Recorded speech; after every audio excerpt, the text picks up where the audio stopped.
Hey guys. So, after talking to John and Amir earlier today, they had encouraged me to go ahead and try to make some more videos for you guys. So, the other night when we were out at the range, John had mentioned that he just really did not like his holster and felt that it was really uncomfortable. And so, the question is really, what should we be looking in holsters? Okay, so what are the features? What are the specs? That we should be looking for. Okay, so really at the end of the day, really the biggest question is, what are you going to use a gun for? Okay, is it for self-defense, carrying out and about with you, whether it's concealed carried or whether it's open carried?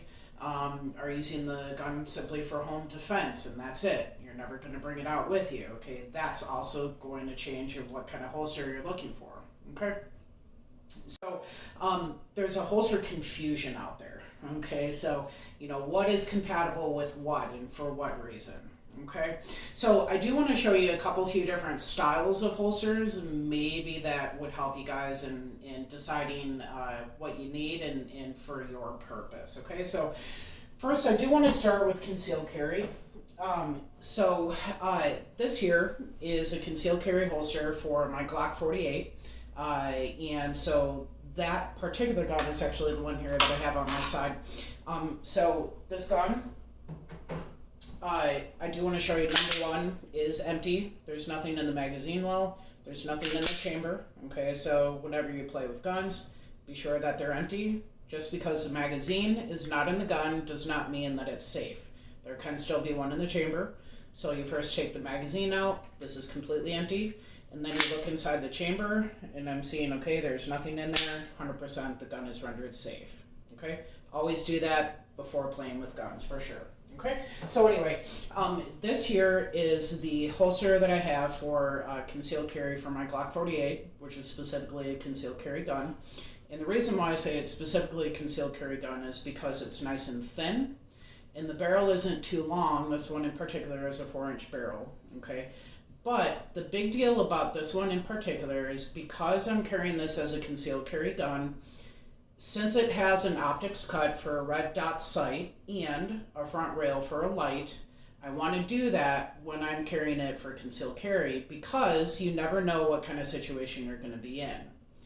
The reason why the optic is important for you is because you can aim and get your target much, much faster than you could normally just with the normal iron sights, lining the front with the back sight.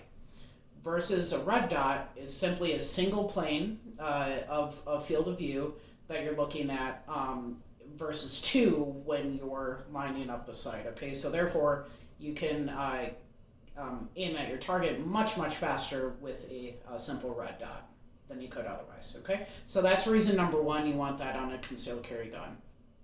The number two feature that you want is a gun that can carry a light. Okay, so the rail on each weapon is called a 1913 Picatinny rail, or just simply a PIC rail is oftentimes what it's referred to.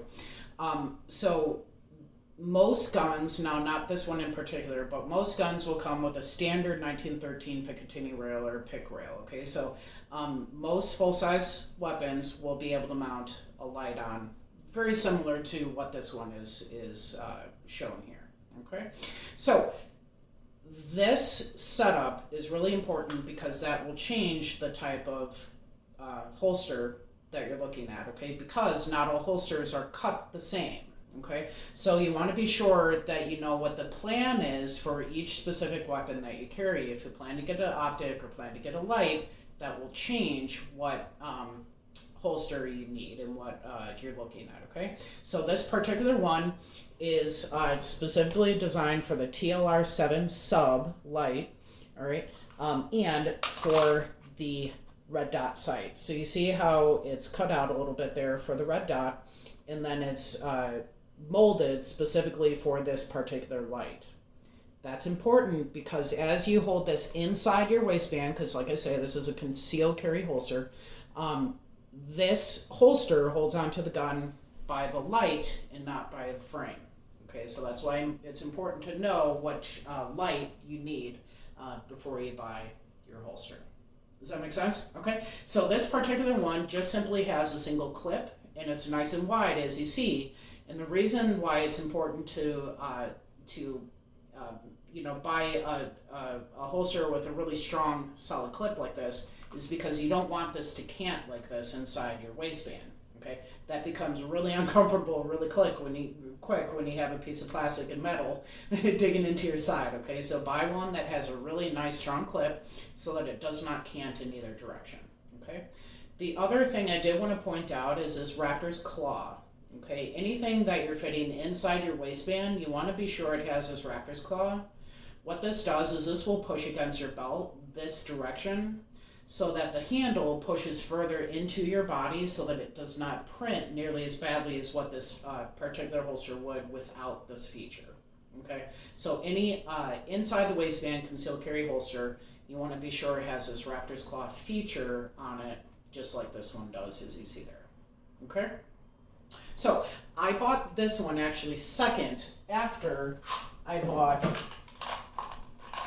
this one. Okay, this is a holster made by a company called T-Rex Arms. This is a really cool holster, especially if you prefer to carry in the appendix carry position or at 12 o'clock here versus at 3 o'clock here, like I'm carrying with this open carry holster or my concealed carry holster like I just showed you. The reason this did not work for me is because I'm fat, okay, at the end of the day. And so with that said, my stomach just simply was not comfortable, especially sitting, holding this at the 12 o'clock appendix carry position, okay? So the reason why I got this is because it also carries the sidecar holster, okay? This obviously, as you can see, has the additional magazine in it, okay? So your gun fits in it like so, and as you see, this has this Raptor's Claw on it, just like the other concealed carry one did. But this, being designed for the 12 o'clock position, sits like this. The reason a lot of folks really like this is because it's got the 2 belt loops on it. Therefore, like I say, it does not cant because it's got the 2 belt loops. And because it's got the sidecar holster there, you can carry the extra magazine on the holster itself versus like in a pocket or maybe in a separate, holster just specifically for magazines, like at your 9 o'clock position. If you're carrying 3 o'clock with your gun, you carry a 9 o'clock position with your additional magazine, whereas this just simply includes it in both. Okay, so this was not very comfortable for me, just given my body type. Okay, but it might be more comfortable for you. The bummer about this is that you have to play. Unfortunately, there is no better way around it. This particular holster was like $185, which is a bummer, okay, because I'm never going to use it. It's just simply not comfortable for me. Does that make sense? So I found that for me particularly, it was easier for me to carry on my strong side. I'm right-handed, therefore at the 3 o'clock position on my right hip, and then carrying an additional magazine in a magazine holster on my left-hand side at the 9 o'clock position, okay, versus appendix. Make sense? Okay, so there's that. Now, just for example, I did want to show you, okay, there are several different types, actually, we'll go here. There are several different types of holsters as well, okay? What if you don't necessarily want to carry a gun in the concealed carry position? State of Wisconsin, what's really neat is that it's one of the states where it does allow you to carry open carry, okay? Not all states are like that. So if you travel specifically, be 100% sure, crossing state lines, that not only can you have your gun, because not all states will allow the Wisconsin State Concealed Carry License. It's not reciprocal that way. But then number 2, some states will allow open carry while others won't, okay, without a license needed, okay? Wisconsin does, okay? So you can carry open carry if you so choose. The holster in this case is really important because at the end of the day, you want something like this, okay, like the one that I have on my hip here, that has more than just a single stage of retention, okay? All holsters, or most holsters I should say, that carry like inside the belt, for example this one here, okay, will hold the gun in just simply, by friction, okay? That is called a step 1 or tier 1 style holster because there is one level of retention, in this case, just simply friction, okay? So that's that. a level 2 style holster, in my opinion, is the absolute minimum for what you need to carry open carry as you're walking around, okay? And so that is both friction and at least one more step of retention. There are 2 additional steps that you could have. In this case, and actually in the case of all 3 of my outside of the waistband holsters, all secure with a hood that goes up over the top of the gun like so, okay? And so there's a little thumb latch here on the side that you actuate and that flips open, and now I can take the gun out of the holster like so. Cool. So that is a level 2 holster because someone walking up to you as you're carrying open carry will not be able to get this gun out of the holster whatsoever, because most people don't know that you have to push that little button first and then you can take that out. Does that make sense? A level 3 holster, which is one step above this, that's what most cops will carry, okay? So not only do they have the hood that opens up and actuates like so, but there's an additional step in there that locks around the guard for the trigger. There's an additional step in there where you also have to push in that will release a little mechanism around the guard, okay? So even though that might be open, there's an additional step where you push down, and that will allow that to be released around the trigger guard, okay? So level 1 is simply friction. Level 2 is what I have here, where it just has an additional step. And level 3 is 3 layers of retention, friction, hood, and then also the additional step of having to push in to release a mechanism that holds that trigger guard in place. Cool? All right, so there's that.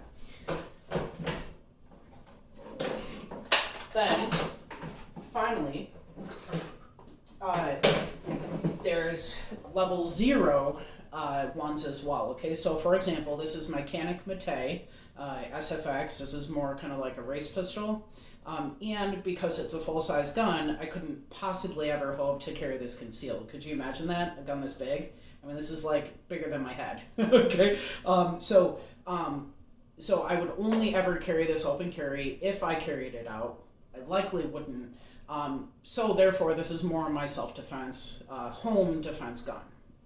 Does that make sense? So therefore, the holster that I have for it, if I want to carry it around the house, now that'd be silly because I'm home, right? But if I did want to carry it around the house, this does not have any retention whatsoever. No retention whatsoever. So therefore, this is kind of like a level 0, really, technically, okay? So, long story short, it depends on what you want to do with your gun. Okay, are you carrying it for home defense, like this? You can have a holster that has no retention whatsoever. Are you carrying it concealed? Then you can have a level 1 retention, just like this one here does. Level 1 retention, okay, where it holds in just simply by friction, okay? It's under your shirt, people don't know it's there, you don't need anything more. Versus open carry, if you want to carry it out and about, that's why it's important to have that additional level of at least a level 2 with a hood up over the top where you can quickly get it out if need be. Cool? Alright, so hopefully that makes sense. Like I say, you kind of have to play, okay? I've spent hundreds and hundreds and hundreds of dollars on holsters, and it's simply because you can't know what you want and what you like without playing with them. And so it's just kind of one of those things. Guns are really expensive. John, in your case, I think part of what's going on there is the holster that you have just simply doesn't fit your body type. Like I discovered with that sidecar holster for the appendix carry position. It might be that for your body type, you're trying to carry in the 3 o'clock position, that may not work for you. So therefore, you may want to try the appendix carry position instead. Okay, just something to try, kind of play around. Unfortunately, you have to spend a lot of money to be able to find that out. But anyway, if you have questions, let me know. Hopefully that makes sense. Thanks, guys.